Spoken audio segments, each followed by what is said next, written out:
जय श्री राम। श्री राम आदर्श मंच के समस्त इष्ट मित्रों को श्री राम आदर्श मंच की तरफ से हार्दिक प्रणाम, अभिनंदन। मैं आप सभी साथियों से आज एक चर्चा के माध्यम से जुड़ना चाहता हूँ। मेरे प्रिय भारतवासियों, आज समाज का जो परिदृश्य मैं अवलोकित कर रहा हूँ, उस दर्द को शब्दों के माध्यम से आप सब तक चर्चा करना चाह रहा था कि आज हमारे बीच में जो सैद्धांतिक गिरावट आ रही है, इसका आखिर मुख्य कारण क्या है। कभी हमारा ये धर्म, हमारा ये देश, हमारे अपने लोग एक महाशक्ति हुआ करते थे, देश का गौरव होते थे, विश्व गुरु की उपाधि थी, लोग हमसे सीखते थे, लोग हमारे आदर्शों के अनुयायी हुआ करते थे। और आज क्या कारण हो गया कि आज हमारा देश के लोग, हमारे अपने लोग उन आदर्शों को भुला बैठे। क्या कारण था कि हमारे देश की धरती पे एक से एक वीर महापुरुषों का जन्म हुआ, जिनकी गौरव गाथाएं आज भी बाहरी मुल्कों तक में गाई जाती हैं। जहाँ तक मैं समझ पाया हूँ, उसका कारण मुख्य ये मैं समझा, वो मैं आज आप तक चर्चा कर रहा हूँ कि आज सबसे पहले जो हमारा स्तर गिरने का कारण है वो ये है कि धर्म का अभाव। जीवन में व्यक्ति धन संपत्ति संसाधन वैभव की गति में इतनी तेजी से संलिप्त हो चुका है कि आज किसी भी व्यक्ति को ये फुर्सत नहीं है कि हमारा अपना धर्म क्या है, हमारी अपनी नैतिक जिम्मेदारियां मानव जन्म के प्रति क्या हैं। अगर ये एहसास हमें बाल्यापन से कराया जाने लगे तो शायद प्रौढ़ावस्था के आते आते काफ़ी हद तक व्यक्ति अपने धर्म के बारे में मजबूत हो सकता है। एक दूसरी बात, कभी हम सोचें कि हमारे इसी देश के अंदर कभी गुरुकुल पद्धति हुआ करती थी, उसके अंदर कारण क्या था। गुरुकुल पद्धति जो हमारे महापुरुषों के जीवन काल पर अनिवार्य थी, वो सिर्फ ये कारण था कि बाल्यावस्था से जैसे ही बच्चा शिक्षा प्राप्त करने की स्थिति पर आता था, उसे गुरुकुल में प्रवेश करा दिया जाता था। वहाँ उस गुरुकुल के आचार्यों के द्वारा उस बच्चे के मानस पटल पर कर्तव्य के प्रति निष्ठावान, धर्म के जिजीविषा को जागृत करना और कर्तव्यनिष्ठ चरित्र को कूट कूट करके वहां उसका निर्माण होता था। गुरुकुल से निकलने के बाद सांसारिक जीवन में प्रवेश जब बच्चा पाता था, वो जीवन के लोग महापुरुष बने। जैसे जैसे समाज बदला, समय बदला, हमारे जीवन काल की स्थितियां बदलने लगीं और हम धीरे धीरे लोग अपने जीवन की बदलती हुई स्थिति का आकलन भी नहीं कर सके और हालात बदल गए। बाहरी दिखने वाली चमक और ये इसमें जो हमारी संलिप्तता होती चली गई और हम अपने धर्म, अपनी मूल संस्कृति, यानी यहाँ तक कि हम अपनों से कटते चले गए। जब हम अपनों से कटने लगे तो अपनी जड़ को ही भुला बैठे। आखिर हम जिस पेड़ के फल हैं, फल के रूप में हम इस जीवन में अपने इस फल होने का मूल्य तो संसार में अनेकों तरह से प्राप्त कर रहे हैं, मगर ये हम एहसास करना जरूरत नहीं समझ रहे कि आखिर जिस पेड़ के हम फल हैं, उस पेड़ के बारे में चिंतन जरूर करें। बस यही गलती हम और हमारा आज समाज करता जा रहा है। एक घटना याद आई, आप लोगों से चर्चा करते हुए कम शब्दों के द्वारा आप लोगों तक जो मैंने पुस्तक में पढ़ा, बड़ा एक मार्मिक विषय पढ़ने को अवसर प्राप्त हुआ। जिस समय हिंदुस्तान की सरजमी में अकबर का शासनकाल हुआ करता था, अब उनके जीवन काल में किस तरह से अनेकों प्रकार की घटनाएं हुई, पर उस पर मैं नहीं जाना चाहता। सिर्फ उस तरफ मेरा इशारा है जो एक बड़ी मार्मिक घटना थी। तमाम हिंदुस्तान के इलाकों में अपना साम्राज्य स्थापित करने के बाद जब अकबर दिल्ली का शासक के रूप पर राज्य कर रहा था, तो वहाँ एक दिन उनका दरबार लगा हुआ था और अनेक राजा, उनके सामंत, छोटे छोटे रियासतों के मालिक सारे वहाँ इकट्ठे दरबार पर अपनी सहभागिता दे रहे थे। उसी समय उसी दरबार में राजस्थान की सरजमी से एक राजा भी उपस्थित था। उस दरबार के बीच पर अकबर के द्वारा व्यंग किया गया कि जैसा मैंने सुना है कि हिंदुस्तान की सरजमी में हिंदुस्तानियों में इतना जोश और जज्बा होता है कि अपने राष्ट्र प्रेम के लिए उनकी गर्दनें कटी हैं लेकिन रुंड युद्ध करते रहे हैं। ऐसा उसने अकबर ने उपहास करते हुए भारत के उन महान सपूतों का व्यंग्यात्मक शब्दों के द्वारा उपहास करते हुए ये बात दरबार में रखी। और जो राजस्थान का एक राजा वहाँ उपस्थित था, उसको फोकस करते हुए, यानी उसको संज्ञान में लेते हुए, और उससे अकबर ने कहा उस शासक से कि क्या आप कह सकते हैं कि आज भी भारत की धरती पर ऐसा कोई सुरमा है?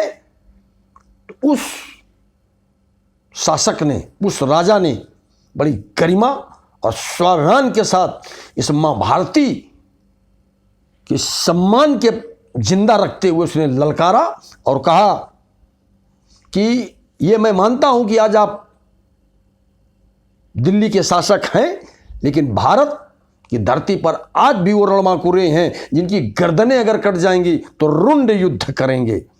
तो अकबर ने एक शर्त रखी कि आज क्या कोई ऐसा वीर योद्धा है तो उसे युद्ध में प्रस्तुत किया जाए। उसने समय लेकर के वो राजा अपने राज्य की तरफ चला।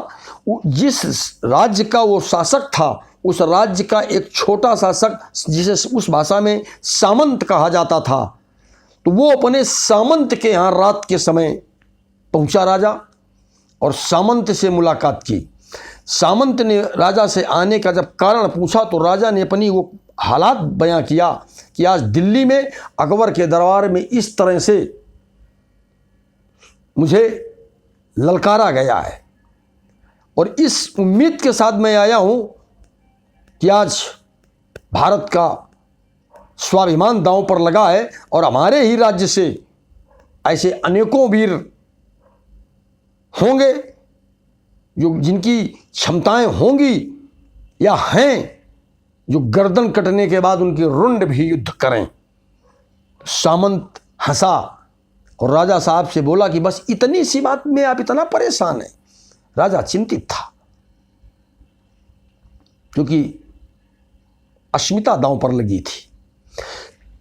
आखिर सामंत ने आश्वस्त किया कि महाराज आप निश्चिंत रहें, आप भोजन ग्रहण करके और अपना बिस्तर ग्रहण करें, निश्चिंत रहें, सुबह आपको ऐसे योद्धा दिए मिलेंगे।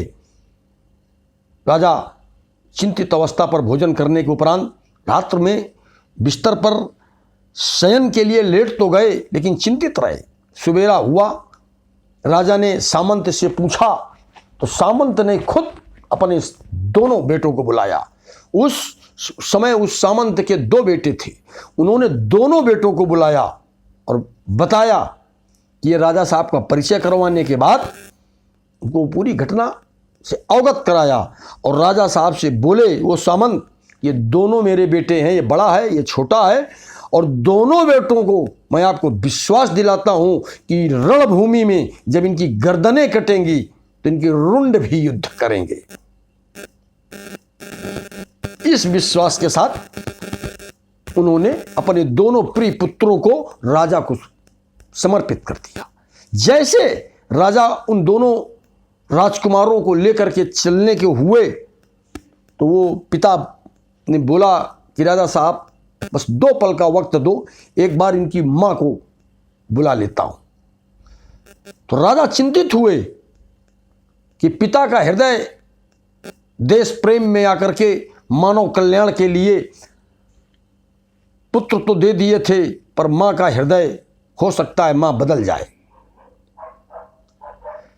जैसे उन्होंने अपनी धर्म पत्नी को आवाज दी, वो महल से निकल के बाहर आई, तो उस पिता ने अपनी धर्म पत्नी से पूछा कि आज मेरे बेटे का परीक्षण होने जा रहा है, मेरे खून का और तुम्हारे दूध का।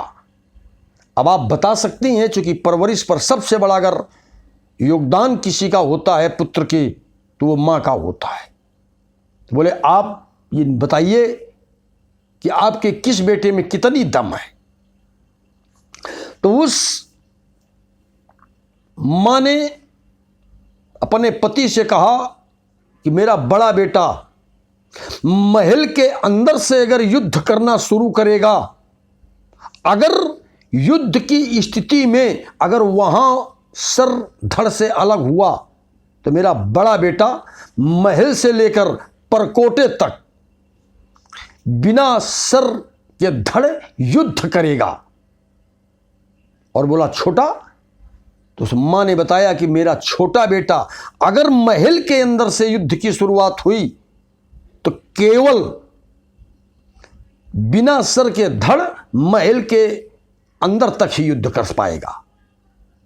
तो पिता थोड़ा क्रोधित होते हुए पूछा कि जब दोनों बेटे हमारे हैं, दोनों बेटे की परवरिश आपने की है, तो फिर ये फर्क कैसा। तो उस मां ने बताया कि जब मेरा छोटे बेटे का जन्म हुआ था, उस समय मैं प्राकृतिक प्रकोप में आकर के बीमार हो गई और अपने छोटे बेटे को अपना दूध इसकी ज़रूरत के अनुसार नहीं पिला पाई, इसलिए इसके अंदर इतनी थोड़ी सी कमी रह गई। खैर, विषय ये नहीं था, मूल विषय पर चलते हैं कि राजा साहब उन दोनों राजकुमारों को लेकर के दिल्ली अकबर के दरबार पर आए और शहंशाह अकबर से बोले ये 2 राजकुमार हैं जिनके अंदर आज ये क्षमताएं हैं। तो अकबर ने अपने सिपाहियों को आवाज़ दी कि दोनों लड़कों के सर धड़ से अलग कर दिए जाएं। तो उस शासक ने ललकारा कि ये खड़े होकर के गर्दन कटाने वाले वो राजपूत कौम की वो बेटे नहीं हैं। अगर तुम्हारे सैनिकों में हिम्मत है तो ये 2 राजपूत सैनिक हमारे अपने हैं बेटे, इनको युद्ध पर लड़ते हुए तुम्हारी सेना अगर गर्दन काट ले, तब उस कंडीशन में, उस स्थिति में भी इन दोनों सुरमाओं के रुंड युद्ध करेंगे। आखिर तय हुआ, छोटे वाले बेटे को अकबर ने अपने पास में बैठा लिया और बड़ा बेटा युद्ध भूमि में उतर गया। एक राजकुमार से युद्ध करने के लिए अकबर ने अपनी स्पेशल सेना 1000 सैनिक उतारे और उस 1000 सैनिकों के बीच पे वो रणबांकुरा राजपूत का बेटा अकेला युद्ध करता रहा। 1000 के 1000 सैनिक मरने के बाद अकबर ने 2000 की सेना की एक टुकड़ी उस अकेले राजकुमार को से युद्ध करने के लिए भूमि में उतार दिया। उसी दूसरी टुकड़ी की सेना से युद्ध करते हुए 2000 सैनिकों से घिरा वो राजकुमार लड़ते हुए उसकी गर्दन धड़ से जुदा हो गई। जैसे अकबर के पास बैठे छोटे बेटे ने देखा कि मेरा बड़ा भाई युद्ध में वीर गति को प्राप्त हो गया, लेकिन रुंड भी उसका युद्ध कर रहा है। तत्काल नियत्था था छोटा भाई, अकबर के कमर पर लगी हुई तलवार को उसने झटके से खींचा और युद्ध महल के अंदर शुरू कर दिया। लंबे समय तक युद्ध महल के अंदर चलता रहा। आखिर महल के अंदर युद्ध करते हुए छोटा बेटा भी वीर गति को प्राप्त हो गया, उसकी भी गर्दन धड़ से अलग हो गई। लेकिन धन्य है उस मां को जिसने ऐसे रणशूरों को जन्म दिया था। दोनों बेटे, एक महल के अंदर और एक महल के बाहर, दोनों भाई कटे हुए गर्दनों से रुंड युद्ध में प्रलय मचा रहे थे। उस समय हजारों नहीं, 2-4-5 हजार सैनिकों की अकबर की सेना युद्ध से पीठ दिखा करके भाग रही थी। कोई भी सैनिक अकबर का उन दो भाइयों का सामना करने की जरूरत नहीं कर पा रहा था। अब मैं जिस घटना को बता रहा हूं, गंभीरता से आप लोग सुनते रहें और समझने का प्रयास करें। आखिर युद्ध के हालात इस मोड़ पर पहुंचे कि अकबर को अपनी स्वयं की जान की सुरक्षा करते हुए अंदर महल के एक कमरे में बंद करना पड़ा और चीखता रहा, चिल्लाता रहा कि कोई इन दो रुंडों से बचाओ किसी तरह से। सेना हतप्रभ थी, दरबारी लोग भयग्रस्त थे, आखिर आज होगा क्या। उसी समय अकबर के जो मौलवी थे उन्होंने अकबर को समझाया कि आज कोई ऐसा योद्धा नहीं है इस धरती में, कोई ऐसा सैनिक सेना में नहीं है, कोई ऐसा युद्ध में जीतने वाला कोई वीर नहीं है जो आज इन दो राजपूतों का, योद्धाओं का सामना कर सके। अकबर भयभीत हुआ कि अगर ये स्थिति है तो फिर तो हमारी मृत्यु और पराजय निश्चित है। नहीं, लेकिन मौलवी ने बताया कि एक शर्त है, आप इस युद्ध को जीत सकते हो और इन राजपूत राजकुमारों को युद्ध में पराजित किया जा सकता है। अकबर ने पूछा वो क्या कारण, कैसे, क्या हो सकता है। तब अब ये विषय बहुत गंभीर है। तब मौलवी ने अकबर को बताया कि अगर इन दोनों रुंडों के ऊपर किसी तरह शराब का छिड़काव करा दिया जाए तो ये दोनों रुंड युद्ध में हार सकते हैं।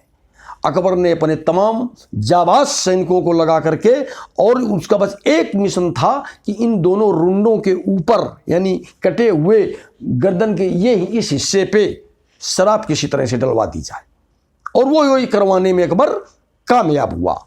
जैसे शराब के छींटे दोनों भाइयों के इस हिस्से पर रुंड पर पड़े, दोनों के रुंड निष्क्रिय होकर के निष्प्राण होते हुए जमीन पर धराशायी हो गए।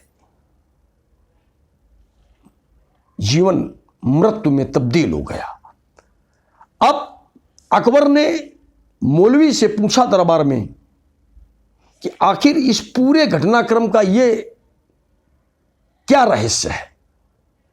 तब उस मौलवी ने एक मार्मिक रहस्य बताया। इस पूरी चर्चा का कारण यह था, उस मौलवी ने अकबर को बताया कि शहंशाह, आज कोई भी इन दो योद्धाओं को पराजित नहीं कर सकता था।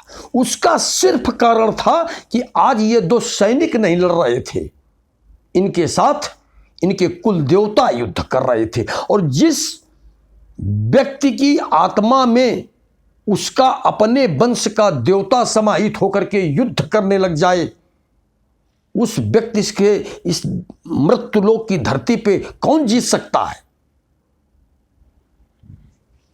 और जैसे इस मदिरा का यानी इस शराब का छिड़काव हुआ, वैसे ही इनके इष्ट ने, इनके कुल देवता ने इनका साथ छोड़ दिया। और जैसे इनके कुल देवता ने, इनके इष्ट ने इनका साथ छोड़ा, ये मृत्यु कुएं में बदल गए, मृत हो गए। ये बात, ये घटना अकबर के हृदय को छू गई कि एक वस्तु इतनी विनाशकारी हो सकती है, इतनी विघटनकारी हो सकती है कि मानव के जीवन को समूल नष्ट कर सकती है, जिसके कारण से ये पूरा घटनाक्रम अकबर ने स्वयं देखा। तो अकबर ने अपने में एक प्रतिबंध कर दिया कि इस्लाम में यानी मुस्लिम समाज में शराब पीना बैन है, यानी वर्जित है, अपराध है। खुदा की नज़र में अगर कोई मुसलमान शराब पीता है तो वो दोष यानी अपराधी माना जाएगा। और इस बात को मुझे स्वीकार करने में कोई आपत्ति नहीं है कि इस बात पर उन लोगों ने आज की दृष्टि में 80% से भी ज़्यादा लोग सफल हैं। मैं उनके पर्सनल जीवन पर नहीं जा रहा हूं, ना मुझे कुछ कहना है। बस एक जो विशेषता उन लोगों की मैंने देखा कि इस पदार्थ से उन लोग 80 से 85% लोग आज भी इससे दूर हैं।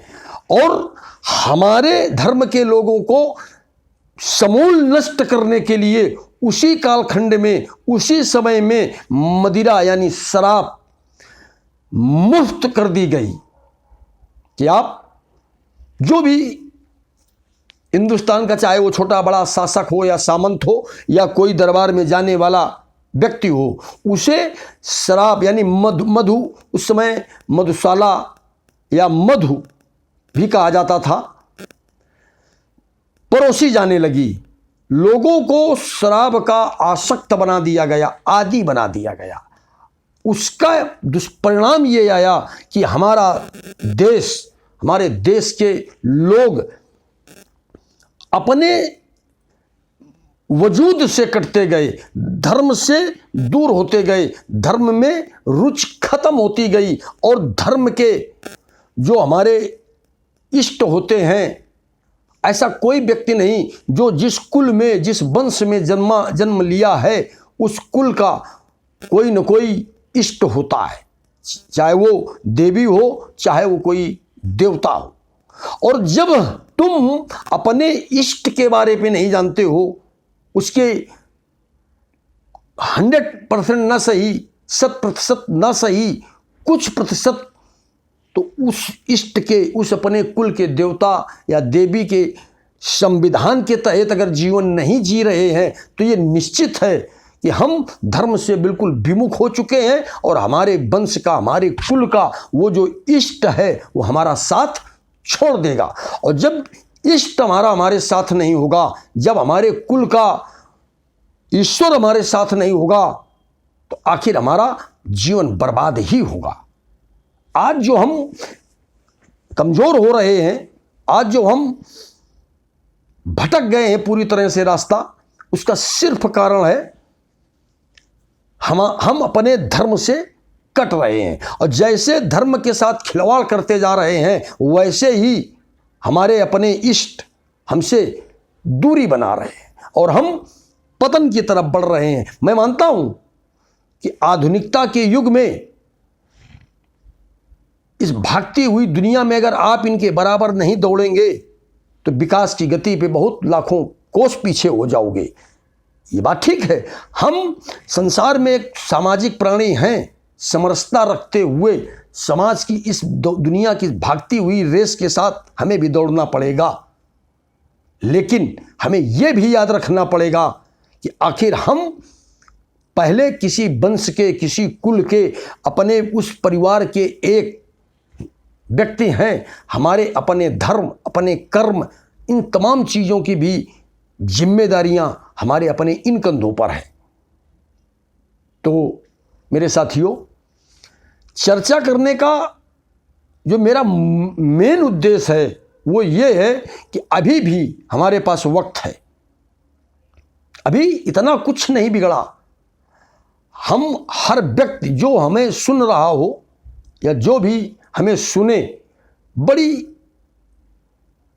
शालीनता और विनम्रता से आप सबसे निवेदन करता हूं कि हर व्यक्ति पहले तो अपने आप में एक इच्छा शक्ति प्रबल करे कि हमें जीवन के अगर तमाम उन बुराइयों से बचना है तो सिर्फ एक इच्छा शक्ति मजबूत कर लें। हम पहले तो स्वयं कि हम इस मदिरा यानी शराब के सेवन से दूर होंगे।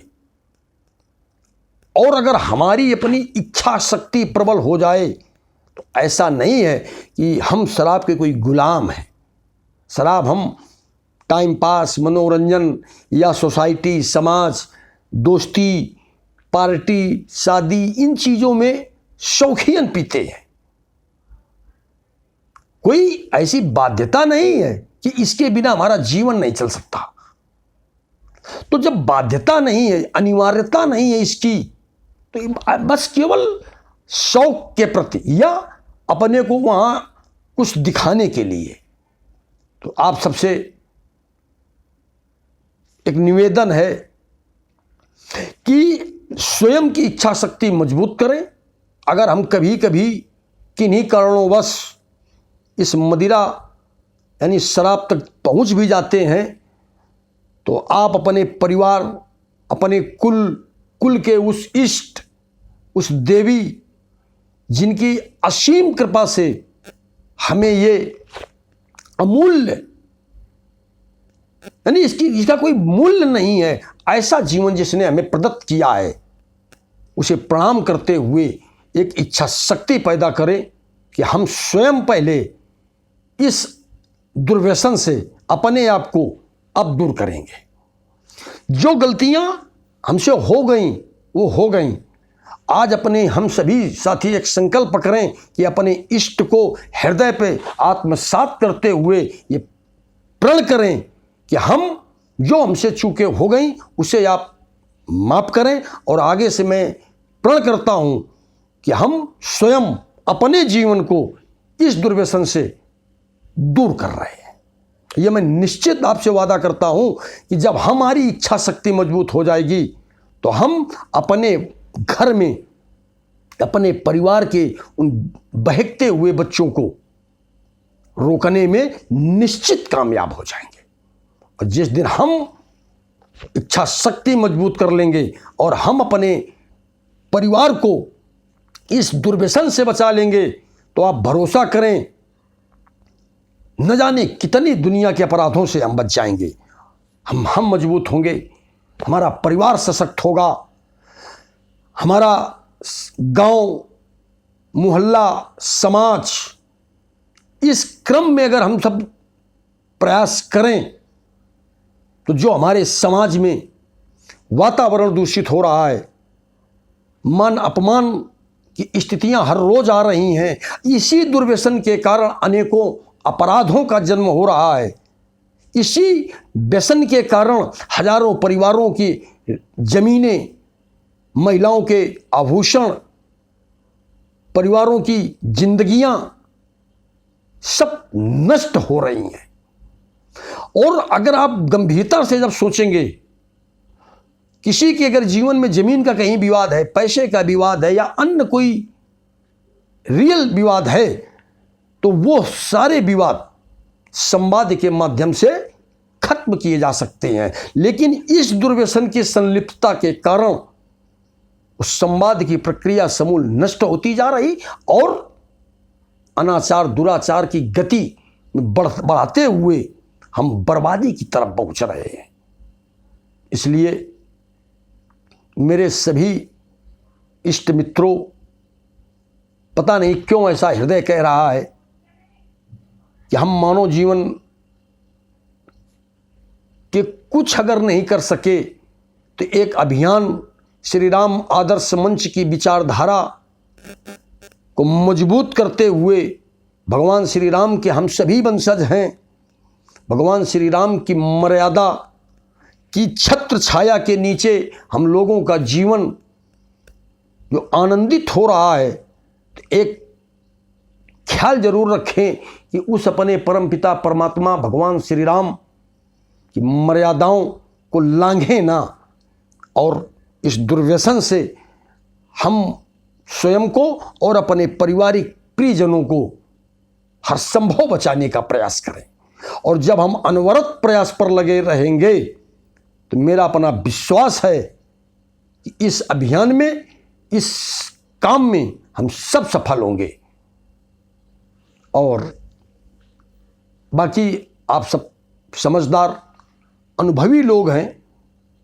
मैं उम्मीद करता हूं कि इस चर्चा में अगर कहीं भी कोई हमसे त्रुटि हो गई हो या ऐसे शब्द कहीं आ गए हों तो मैं वो अपनी गलतियां या अपने वो शब्द वापस लेता हूं कि किसी के हृदय को हृदयाघात पहुंचाने का मेरा कोई इरादा नहीं है। सिर्फ एक बस अपना मैंने विचार रखा है कि अगर हो सके तो हम सब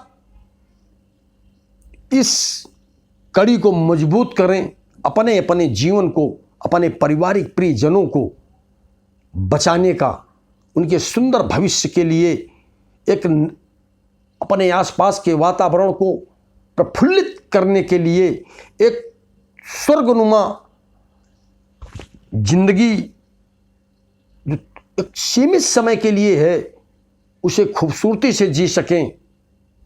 इसलिए इस अभियान में श्री राम आदर्श मंच के साथ आप सब लोग अपनी सहभागिता दें और इस अभियान को मजबूत करें। आप सभी के इन सादर चरणों में अजीत सिंह राठौर का प्रणाम स्वीकार हो और मैं आप सभी का इस मंच से स्वागत, वंदन एवं अभिनंदन करता हूं। अपनी बात को यहीं ख़त्म करते हुए अगले चर्चा में फिर उम्मीद करता हूं परमात्मा से कि फिर एक बार हम अपने साथियों से किसी चर्चा के माध्यम से जुड़ सकें। जय श्री राम।